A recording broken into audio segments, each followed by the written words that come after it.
¿Qué tal amigos? ¿Cómo están? Bienvenidos a Momentos. Hoy me acompaña Gloria de Frutos, una escritora que lleva casi toda una vida dedicada al mundo del libro y por eso siempre la vemos involucrada en acciones de promoción y difusión de la lectura y brindando su apoyo al desarrollo de la Biblioteca Pública Valenciana a través de una asociación de amigos. Muchas gracias, Gloria, por estar conmigo. A ti, Elga. Gloria, tu actividad laboral se ha desarrollado siempre en el ámbito editorial, actividad que compartes con talleres y conferencias relacionados con la animación lectora y la escritura creativa. Pero ¿cuándo es que nace tu vocación literaria? ¿A qué edad comienza todo?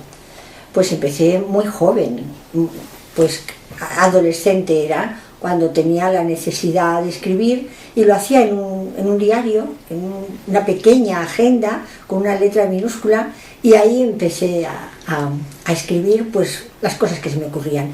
Luego, de las noticias que yo oía por la radio, me gustaba hacer historias. Y pasé después a la poesía. Lo que pasa es que tardé mucho tiempo en darme cuenta que lo que yo hacía le podía interesar a nadie. Eran cosas mías y nunca pensé que podría tener ningún valor literario. ¿Pero compartías esto con tu familia, con tus amigos? ¿Cómo sí, con la familia y con los amigos. Yo regalaba muchas cosas que escribía, yo lo iba dando por ahí, todo.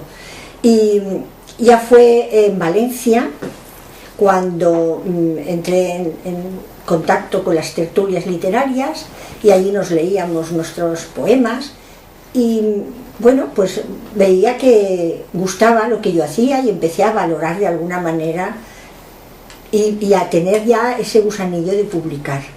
Pero todo se dio de una manera muy espontánea y así lo fuiste desarrollando. Sí. ¿Pero te preparaste luego? ¿Buscaste ayuda? Sí, claro, ¿Alguien que te corrigiera y todo eso? Claro, bueno, tengo que partir de la base que el mejor aprendizaje para todo es la lectura. Una persona muy lectora termina escribiendo, siempre. Necesariamente. Es algo que es inevitable. Bueno, luego están los estudios que realizas. Bueno, yo estudié filología, he estudiado otras cosas, luego he hecho muchos talleres, he ido como alumna a muchos talleres y también, bueno, pues el contacto con personas que escriben te estimula. Pero nunca he dejado de leer. Creo que es la mejor escuela, la lectura. Justamente hablando de tus estudios de filología, quizá estos te dieron la base para iniciar tu actividad literaria con mayor conocimiento de lo que ibas a emprender.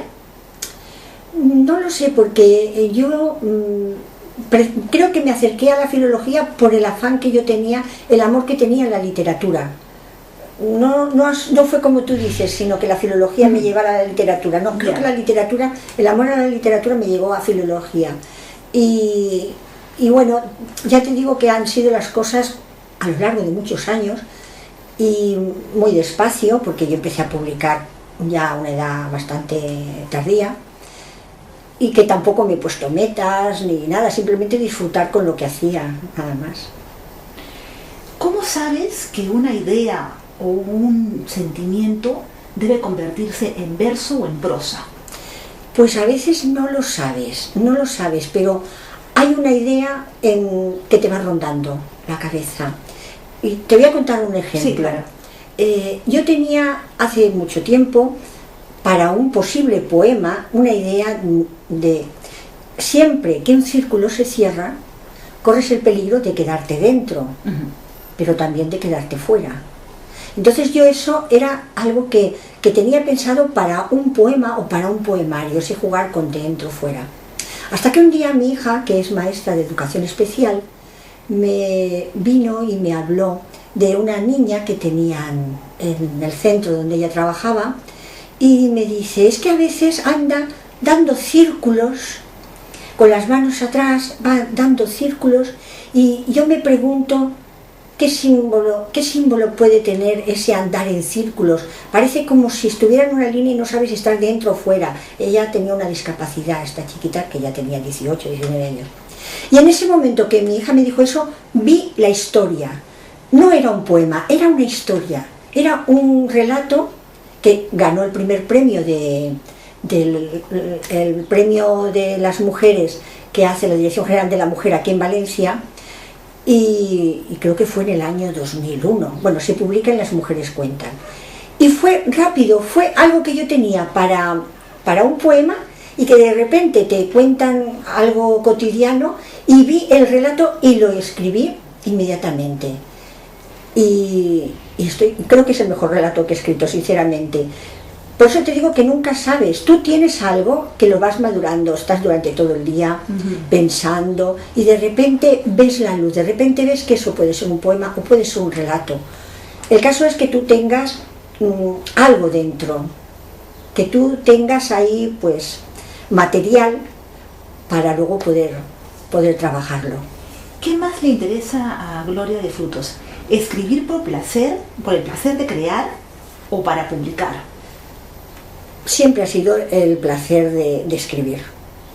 Tampoco me he planteado el placer de crear, sino simplemente el placer de dejarme llevar por la imaginación y contar a veces parte de la verdad, pero fabulando, porque realmente a veces escribimos de nosotros mismos. Pero ahí cuando empiezas a escribir se te va la imaginación y empiezas a fabular y empiezas a disfrutar enormemente, porque nunca sabes a dónde te conduce la escritura. Empiezas de una manera y luego los personajes es verdad que se adueñan de ti. Aunque haya sido una proyección íntima, una proyección personal, pero de repente cobran vida en el papel. Y esa satisfacción para mí es más importante que publicar, aunque publicar por supuesto tiene importancia. ¿Toma más trabajo idear el sueño, la imaginación y luego ponerlo en el papel? Sí, ponerlo en el papel tiene varias fases. La parte de creación, la parte de que, bueno, tú tienes ahí bulléndote algo, una historia o un poema que quieres desarrollar y lo plasmas tal como te sale. Y luego está la segunda parte, que es la de elaboración, la de perfección, la de ir puliendo todo lo que escribes, de mejorar, de hacer con ello literatura, no simplemente contar una cosa o escribir unos versos. Entonces es cuando ya viene la elaboración y el trabajo literario. Ya que has tocado eso, ¿qué es hacer literatura, Gloria? Pues es hacer arte con las palabras. Para mí eso es hacer literatura, es convertir algo, un cuento, algo que te ha sucedido, pues convertirlo en arte. ¿Se te resiste a veces? ¿Cuesta mucho? Claro que sí. ¿Ha habido ideas o escritos que los has dejado de lado y nunca más has vuelto a ellos? Sí. Tengo una novela olvidada en un cajón. Una novela que se llama Nada que decir, que la di a leer a un profesor y me dijo: tienes una buena idea pero no tienes una novela, tienes que trabajarla más. Y se me ha resistido porque soy incapaz de tocar aquello, aquello que me salió de manera tan espontánea y que luego trabajé algo, soy incapaz de ir y meter las tijeras y cortar y también hay otro problema, y es que para hacer una novela necesitas una continuidad en el tiempo, necesitas todos los días la disciplina de trabajar unas horas. Bueno, tú lo tienes que saber porque tú también has escrito novela. No quiero decir con esto que la poesía sea más sencillo, no lo es, pero sí que tú puedes escribir un día un poema, lo dejas, y al día siguiente lo coges, lo trabajas, lo elaboras, pero una novela necesita una continuidad en el tiempo, una continuidad también para no perder el tono dentro de uno mismo. Tienes que estar todo el tiempo porque estás trabajando con ese tema, y eso a mí siempre me ha costado bastante. ¿Es importante tener publicado un libro o varios para sentirse escritor?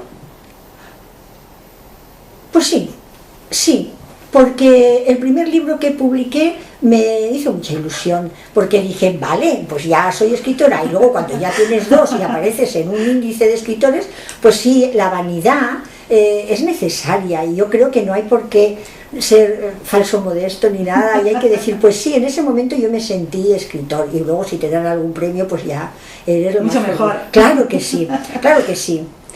¿Cuánto ayuda en la trayectoria de un escritor participar en antologías? Es importante, claro que es muy importante. Lo que pasa es que hay también dos maneras de entrar en antologías. En una, cuando un estudioso del tema, un estudioso de la poesía, quiere hacer una antología y él elige de los poetas que están activos o de los poetas que han publicado, elige él a los poetas que van a entrar en esa antología. Esa es una manera. Y otra es lo que pasa actualmente, que se preparan antologías con un tema y tú escribes para esa antología, que es últimamente, por ejemplo, como hemos hecho con lo de Angrois, o en la poesía de poemas gallegos y era por mayo, que sabíamos que iban a ser traducidos al gallego, y ahora estamos ahora trabajando en una antología que va a haber poetas rusos y valencianos. Y bueno, pues son cosas que tú, de los poemas que tienes publicados o incluso inéditos, eliges los poemas que mandas para publicar. ¿Pero no crees que puedes pasar desapercibido entre tantos? No. ¿Crees que cada quien tiene su espacio, su lector? Yo creo que es una manera de llegar a alguna parte, porque cuando tú escribes un poema no sabes hacia dónde llega, ya deja de pertenecerte y bueno, pues que con una antología compartida con otros escritores vaya pues a Galicia, a Madrid, a Argentina, por ejemplo, el poemario, que es una antología de poemas del mar, pues ha llegado hasta Argentina, y el otro día me escribió una amiga que nos conocemos por internet y me dijo: mira, he pintado una acuarela que es una marina preciosa y el marco es un ojo de buey, y dice: y te pido permiso para escribir, porque unimos plástica y poesía, para ponerlo con un poema del poemario que se llama El mar de Ulises. Y yo dije: pues claro que te doy permiso, encantada, Claro que sí, encantada. ¿Ves? Si esa antología no hubiera llegado allí, pues no me hubiera pedido ese poema. Entonces eso da mucha alegría, que se vaya conociendo tu poesía, tu obra, te lo conozcan, claro que sí. ¿Qué tanto nos dicen de ti tus poemas Asfalto en la mirada y Mosaico? ¿Cuáles son tus temas favoritos? Pues en Asfalto en la mirada no fui consciente de que estaba haciendo Asfalto en la mirada. Ya. Yo iba escribiendo poemas y cuando ya tuve unos cuantos me di cuenta que el núcleo era la ciudad. Yo soy una persona que he nacido en una ciudad grande como Madrid y me vine a Valencia, que es una ciudad que ha ido creciendo, se ha ido haciendo cada vez más grande. Soy una mujer, soy muy urbanita. Y me di cuenta que la ciudad, el asfalto, los habitantes de la ciudad estaban muy presentes en todos los poemas. Y entonces, bueno, pues así nació Asfalto en la mirada. Y luego Mosaico eran unos poemas no más de amor, pero sí era un poquito de ese encuentro y desencuentro con uno mismo, las ilusiones. Por eso precisamente le llamé Mosaico, porque había un poquito de todo. Trocitos, ¿no? Un poquito de todo, sí. Pero ¿cuáles son tus temas favoritos en estos? Por ejemplo, ¿a qué le dedicaste más tiempo? Más sentimiento, tal vez. Pues no sé, de esos dos libros. Sí. Yo creo que Asfalto en la mirada. Aunque me dicen que es un libro triste, pero yo no lo veo triste. Yo lo veo por lo que yo veía en esos momentos. Es que cada tiempo tiene su poema y su música, porque me gusta escribir con música. ¿Y te gusta volver a esos tiempos? Sí, a veces con la música. Yo soy un poquito perrito de Pavlov y entonces... ¿Te activas? Claro, por ejemplo, mientras yo escribía Mosaico y otro libro de relatos, Valhalla para dos lunas, yo me ponía una música, casi siempre, me ponía, bueno, varias piezas, pero siempre más o menos una música del mismo estilo. Y eso te crea un hábito y te condiciona. Por eso te digo que soy un poquito perrito de Pavlov. ¿Qué pasa? Que ahora hay veces que me pongo esa música y recuerdo aquellos momentos, aquellas vivencias, que fue una época, la verdad, que tuve muy, muy creadora. Sí, se pasan etapas. ¿Cambia mucho tu voz y sentimiento cuando te expresas en prosa? No cambia demasiado, porque me han dicho algunas veces que mi prosa es poética, no en todos los casos. Yeah. He tratado de ejercitar la variedad en los relatos, pero sí, yo pienso que algunos sí que son bastante poéticos. No, lo que pasa es que te hace cambiar de registro.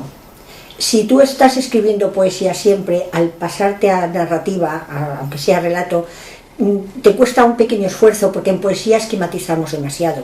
Hay que ir, cortar la palabra innecesaria y dejarla justa. Y en narrativa, sin pasarte en descripciones, sí que tienes que, bueno, pues que desarrollar el lenguaje y mostrar a los demás y describir a los demás las cosas sin pasarse. Y en tu caso van en forma paralela, ¿no? Te pasas de la poesía y a la prosa así como si nada, ¿no? No, tampoco como si nada. ¿Tienes su tiempo? Tengo tiempo. Ahora estoy más centrada en poesía. Bueno, ahora en realidad escribo menos, porque con tantas actividades no queda tiempo, Sí, pero bueno. estás en todas. Sí. ¿Cuál ha sido tu papel en el mundo editorial y qué te agrada y disgusta de él en los tiempos actuales? Bueno, yo en el mundo editorial he trabajado por encargo. Ya. Trabajaba para una editorial lo que me pedían. Ellos me decían, hazme tantas páginas de este tema. Y yo pues hacía lo que me pedían. O sea, no era un trabajo creativo. Ya. No era un trabajo creativo. Claro, no es... desconozco el meollo de lo que es una editorial en cuanto a producción, edición y venta de libros. ¿Eh? Entonces mi trabajo ha sido siempre grato en el sentido de que he aprendido muchísimo, porque eran temas diversos los que he tocado, desde historia de la enfermería hasta las leyes de abordaje del mar, que yo todo eso lo he sacado de los libros. Eso me obligaba a leer, a investigar, a sacar, y entonces yo escribía los temas que me pedían. Claro, eso me ha hecho aprender mucho de muchísimas materias. Y de tu experiencia, ¿cuándo sabes que un manuscrito es bueno o malo? ¿Cómo lo detectas? Bueno, yo he estado acudiendo al taller de Polinia de Elena Escribano y allí he aprendido a ser autocrítica, porque yo antes me parecía que todo era precioso, todo lo que escribía me parecía que era bueno, me sonaba bien, pues estaba bueno. Ahí he aprendido a ser autocrítica, y a veces demasiado, pero no me basta con mi criterio, también lo doy a leer a gente de confianza. Lo mismo que hice con aquella novela, y mi profesor me dijo, tienes una buena idea, pero no es una novela, haz esto, haz lo otro, tal, y yo luego fui incapaz de hacerlo, ¿no? Bueno, pues yo también los poemas los doy a leer y pido, pues, consejo y criterio. ¿Te afecta la crítica a ese aspecto? No, porque te voy a decir, la última palabra siempre la tiene el autor. Si alguna vez me han querido quitar un verso que yo no he estado de acuerdo con ese verso, pues lo he meditado y a veces lo he conservado. La última palabra siempre la tiene. Defiendes lo tuyo, entonces. Cuando estoy convencida de que eso tiene que ir ahí, porque es eso lo que quiero, lo que tengo que decir, sí. Pero normalmente no hago caso, no me afecta la crítica, porque pienso que es bueno, que es constructiva, vamos. Si no, no lo daría a leer a gente de confianza. ¿Qué opinas de los escritores mediáticos? Pues que tienen mucha suerte. ¿Qué quieres que te diga? Los hay de todas clases, los hay mejores, los hay peores. ¿En qué consiste tener el éxito para ser un escritor mediático? Pues no lo sé. Bueno, pues tienen suerte, crean sus historias. También te digo que se nota mucho cuando eres ya como propiedad de una editorial importante, que te pide cada año o cada 2 años un libro. Eso se nota. A lo largo del panorama artístico creativo de ese escritor se nota, porque hay veces que escriben muy malos libros, hay veces que escriben historias que están manidas, que no te sorprenden para nada, pero sin embargo, como tienen el oficio, un buen oficio de escritor, salen indemnes de él. Entonces, bueno, pues es una suerte que sean así. ¿Rescatas algunos? ¿Te atreves a decir nombres de quienes mediáticos? Hombre, mediáticos. ¿Cristian Gálvez, por ejemplo? No. ¿No te parece? Vamos a ver, no lo he leído, ¿eh? Yeah. No lo he leído. Claro, es que, bueno, pues este chico ha tenido la suerte de que, como es alguien conocido, ha podido publicar. A lo mejor no hubiera podido publicar si no fuera un rostro conocido de televisión. Hay muchas periodistas, pues como Ángeles Caso, y ahora no me vienen a la memoria más, que las he leído y me ha gustado su literatura, pero evidentemente no hubieran publicado si no hubieran tenido esa ventana. Cristian Gálvez, pues no lo he leído, no puedo opinar de él. ¿Qué te llevó a fundar en 1989 la Asociación Amigos de la Biblioteca Pública Valenciana, de la que fuiste presidenta por mucho tiempo, por cierto? Sí. ¿Cuáles fueron tus logros frente a ella? Pues eso fue, como todas las cosas importantes que te pasan en la vida, algo que pasa por casualidad. Aunque nada pasa por casualidad. Exacto. Bueno, pues yo era muy asidua de la biblioteca y yo iba cada 15 días con mis libritos a devolver y a llevarme otros libros. Y entonces vi un letrero, ¿quieres pertenecer a un club de lectura? Ese era el cartel. Ven tal día, a tal hora, aquí. Y entonces yo fui pensando que era algo que ya existía y yo quería involucrarme. Claro, mi sorpresa fue que no existía. Lo que querían era que se creara una asociación de lectores. Y yo era la única mujer. Todo lo demás eran 6 hombres y yo era la única mujer. Y entonces me dijeron, pues tú la secretaria. Así, para empezar.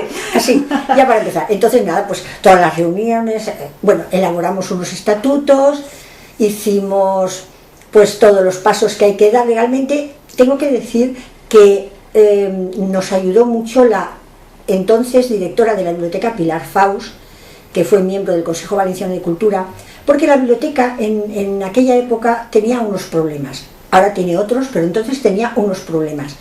Ella, como funcionaria, cuando iba a la administración, llegaba un momento en que decía, no, tú sabes que no podemos. Y entonces ella pensó, una asociación cívica puede apoyar y entonces ella nos dio esa palmadita, nos dejó su despacho para reunirnos.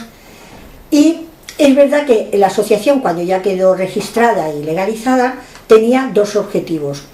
Uno era reivindicar las mejoras para la biblioteca, como eran pues algunas reparaciones que hacían falta, mejoras en la iluminación, luego más tarde fue el aire acondicionado, porque se tenían las ventanas abiertas y muchos libros se los pasaban por las ventanas.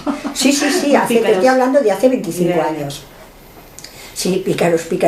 Entonces, pues teníamos esa parte reivindicativa y luego la parte de satisfacer la demanda cultural de los lectores, promoviendo pues actividades, pues presentaciones de libros o lecturas y bueno, así empezamos muy despacito a marchar y a hacer cosas.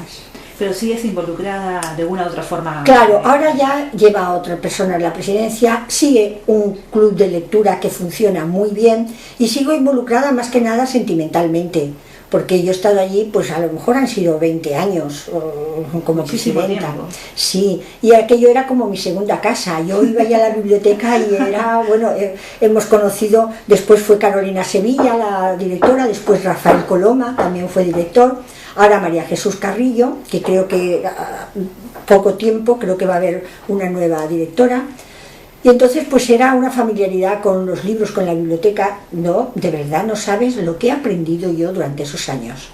Y no solo por los libros que he podido leer, sino por todas las personas que han pasado por allí, que me han aportado muchísimo. Esa ha sido mi gran escuela. Luego pasaste a formar parte de la Junta Directiva de la Asociación Valenciana de Escritores y Críticos Literarios Clave, Sí. En la que también ostentaste el cargo de presidenta. Sí. ¿Cómo fue tu experiencia dentro de esta agrupación y qué aprendiste al interior de ella?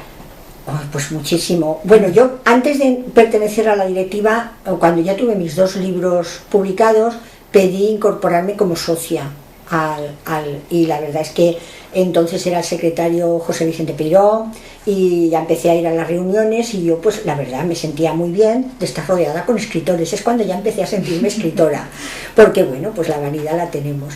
Y bueno, descubrí un mundo que para mí era desconocido, muy interesante. Conocí por dentro. Pasar de una asociación de lectores a una asociación de escritores es un salto y para mí fue muy positivo. Y bueno, luego pues ya creo que entré como vocal y bueno, pues así hasta que dimitió el presidente, que era entonces Pedro J. de la Peña, y como yo en ese momento era vicepresidenta, pues me quedé en su lugar.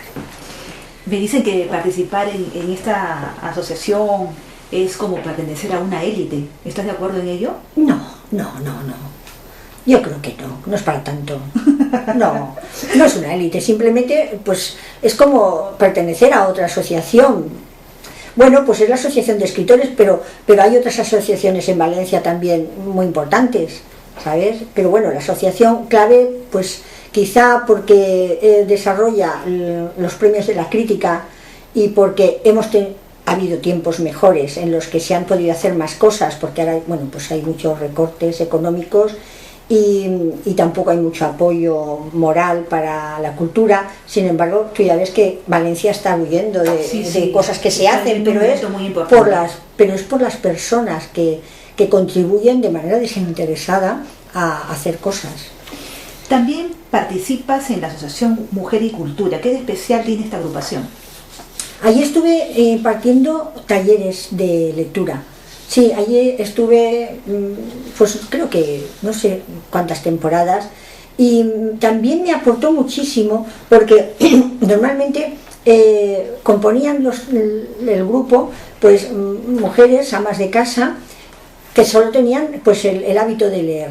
Y elegíamos una lectura al mes y luego cuando cada una te comentaba el libro, a mí me aportaba un abanico de posibilidades tremendas, porque es verdad que cada libro, lo mismo que cada poema, se desarrolla en cada lector. Y entonces a mí también eso me aportó muchísimo, muchísimo. Hay muy buenos lectores en Valencia. ¿En qué medio te sientes mejor? ¿Impartiendo talleres de escritura o dando conferencias? ¿Te ha ocurrido alguna anécdota especial en alguno de ellos? Bueno, pues dando charlas o conferencias, pues procuro preparármelas bien para encontrarme a gusto. Dando talleres, pues también la verdad es que me lo paso muy bien, porque el contacto con la gente es estupendo.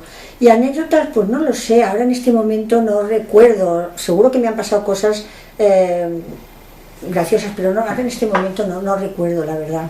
¿Cómo ves el papel de la mujer española dentro de la literatura y si consideras que va teniendo mayor representatividad? Yo creo que sí, que hay mujeres escritoras muy buenas y que ahora, afortunadamente, se ha mejorado en cuanto al reconocimiento de la sociedad. Ya no hay tantas diferencias entre hombre y mujer, aunque todavía hay sus más y sus menos, pero pienso que la mujer se ha abierto camino en un mundo. Y si miras las librerías, mira todas las autoras que hay muchísimas. Y mira los premios, el último premio de Fernando Lara, creo que se lo ha llevado Natibel Preciados. El anterior premio creo que fue Susana Fortes, no sé qué premio se llevó, no lo sé exactamente. Carmen Amoraga también se llevó el último premio Nadal. Y están las mujeres, pues creo que están en un momento bueno. ¿Has sido discriminada por ser mujer en alguno de los medios literarios donde te has desenvuelto? ¿Sí he sido? Discriminada. No, yo por lo menos no me he sentido discriminada. ¿No te ha pasado? No he tenido esa experiencia. ¿Cómo has manejado tu vida familiar en medio de tantas responsabilidades profesionales? Pues bien, he tenido... ¿Has tenido el apoyo de tu esposo, de tu familia? Sí, al principio no le gustaba, al principio, pues, cuando no le gustaba, pero luego sí que se implicó. En la Asociación de Amigos de la Biblioteca él colaboró mucho con nosotros, él trabajaba en una imprenta y nos diseñó la cabecera de la revista Líneas Amigas, nos hacía los carteles, los fotolitos de los carteles. Y bien, le costó un poquito, pero bueno, poco a poco. Se fue acostumbrando. Sí. ¿O lo acostumbraste? Lo que pasa es que él decía que no le gustaba la poesía, pero era muy buen lector. Mi marido era muy buen lector. De otra clase de libros, la poesía no le gustaba, pero bueno. Pero de una u otra forma estaba en el mundo de los libros también contigo. Sí, bueno, aparte de que él trabajaba, él era impresor. Claro, en la imprenta. ¿Qué le falta a Gloria de Frutos para sentirse plenamente realizada como escritora? Es que me preguntas algo que no sé, es que no me lo he planteado. ¿Nunca te lo has planteado? No me he planteado nada. No me he planteado llegar a ningún sitio, no me he planteado ninguna meta, ningún premio. ¿No te los premios? Hombre, me gustan, claro que sí. Menudos saltos pegaba yo cuando me llamaron del premio aquel. Bueno, no me planteo disfrutar cada momento con lo que hago y estar feliz, tranquila. No soy ambiciosa en ese sentido. creo que no soy vanidosa, sí soy lo justo. Claro que me gustan los premios, claro que me gusta que me digan, ay, me ha gustado mucho lo que has leído, lo que he leído tuyo. Claro que me gusta, eso sí, pero no me he puesto metas, no sé. ¿Realizarme como escritora? Pues no lo sé. Sí, Gloria, ha sido un enorme placer compartir contigo. A ti, muchas gracias a ti. Gracias por haber estado conmigo. Nos vemos en una próxima oportunidad. Soy Elga Reategui. Hasta pronto.